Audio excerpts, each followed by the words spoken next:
আমাদের সমাজে এমন অনেক মানুষ আছে যারা অন্যের ভালো দেখলে তাদের চোখ দুটো এত বড় বড় হয়ে যায়। আসসালামু আলাইকুম, কেমন আছেন সবাই? আশা করি অনেক ভালো আছেন। শুক্রবার মানে অনেক বেশি ব্যস্ততা, অনেক বেশি কাজ, তার ফাঁকেও ছোট্ট একটা ভিডিও শেয়ার করলাম। আশা করি সবার ভালো লাগবে। আর আমরা মেয়েরা কখনো অন্যের প্লেট সাজিয়ে দিলেও নিজের প্লেটটা সাজিয়ে কিন্তু বসি না। তো মাঝে মাঝে নিজের প্লেটটাও নিজের সাজিয়ে বসতে হয়। আর আজকে মাকে পেয়েছি, আর মা যখন থাকে আমার পাশে আমার তখন অনেকগুলো কাজ সহজ হয়ে যায়। আর আজকে শুধু একটু বলেছিলাম মাকে কচু খাবো, তো মা কী করেছে দেখাবো। আগে একটু মাংসটা বসিয়ে নেব। তো আমি সব কিছু দিয়ে দিলাম। আর মায়ের হাতের একটু মাখা হবে না তা হয়? মা আছে যেহেতু। শুক্রবারটা ছেলেদের শান্তি মতো কাটলেও কিন্তু মেয়েদের কাটে না, কারণ মেয়েদের আরও রান্না বাড়া, ঘরের কাজগুলো শুক্রবার যেন কেনই বেড়ে যায়। কারণ সব কিছু বন্ধ থাকে, দেখা যায় খাওয়া দাওয়াটা একটু বেশি হয়, মেহমান থাকে, না হলে বাইরে যেতে হয়। মানে সব মিলিয়ে দেখা যায় শুক্রবার দিনটা হচ্ছে অন্য সব দিনের থেকে একটু বেশিই ঝামেলা থাকে। তো আজকে অনেকগুলো মাংস রান্না করবো, এর জন্য একটু ঝালটা বেশি দিচ্ছি। কেউ ভয় পাবেন না, কারণ আমরা একটু ঝালটা বেশিই খাই।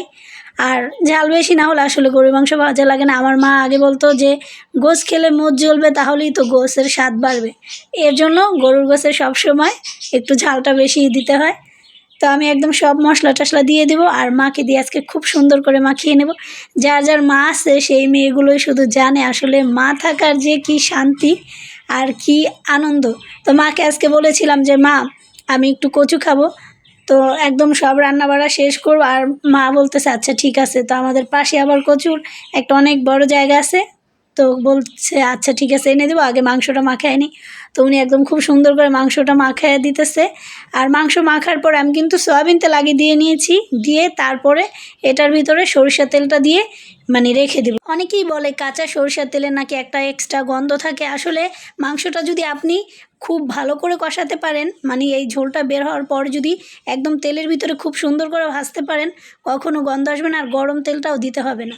এটা হচ্ছে আপনার ব্যাপার যে আপনি মাংসটা কত সুন্দর করে কষাতে পারেন। তো দেখেন মাংসটা কিন্তু একদম পানিটা মাত্র বের হচ্ছে। তো এটাকে সুন্দর করে ঢেকে দেব। আর মা দেখাচ্ছি কতগুলো কচু নিয়ে আসছে, আমি শুধু কচুর কথা বলেছিলাম বলে।